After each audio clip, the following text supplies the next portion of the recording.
आता एक मोठी बातमी ऑपरेशन सिंदूर संदर्भात सध्या समोर येते।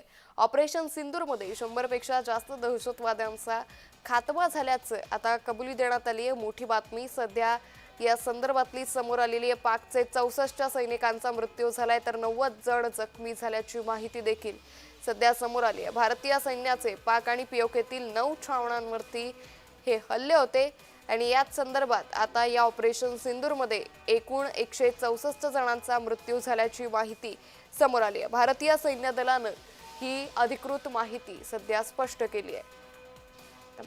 ऑपरेशन सिंदूरमध्ये 100हून अधिक दहशतवाद्यांचा खात्मा झालाय अशी भारतीय सैन्य दलानं अधिकृतरित्या आता माहिती दिलेली आहे। पाकचे 64 सैनिकांचा मृत्यू झालाय तर 90 जण जखमी असल्याची माहिती देखील सध्या समोर आली आहे।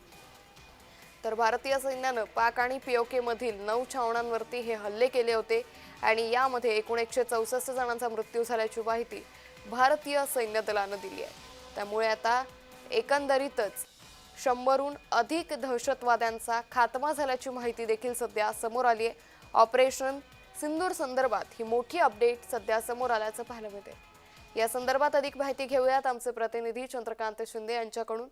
शिंदे सर, ज्या पद्धतीने आपण पाहतोय की ऑपरेशन सिंदूर संदर्भात भारतीय सैन्यानं ही मोठी माहिती स्पष्ट केली आहे, काय अधिक तपशील?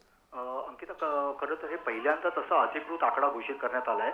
जेव्हा भारताने पहलगाम हल्ल्यानंतर जेव्हा भारताने ऑपरेशन सिंदूर केलं त्याच्यानंतर सांगण्यात आलं, म्हणजे दहशतवाद्यांचे अड्डे उद्ध्वस्त केले तेव्हा सांगण्यात आलं की 100 पेक्षा जास्त दहशतवादी मारले गेलेत, पण पाकिस्तानचे किती सैनिक किंवा अन्य अधिकारी मारले गेले याची काही माहिती नव्हती। परंतु काल रात्री ऑफिशियल एक्स पोस्टवरती ही माहिती देण्यात आली आहे की पाकिस्तानचे 64 सैनिक आणि दहशतवादी हल्ल्यामध्ये 100 दहशतवादी ठार झालेले आहेत आणि त्याच्याशिवाय पाकिस्तानचे 90 नागरिक जखमी झाल्याची माहिती आहे। नागरिक नाही, पाकिस्तानचे 90 सैनिक आणि अन्य काही नागरिक ह्याच्यावरचे बॉर्डरवरचे ते जखमी झाल्याची माहिती आहे।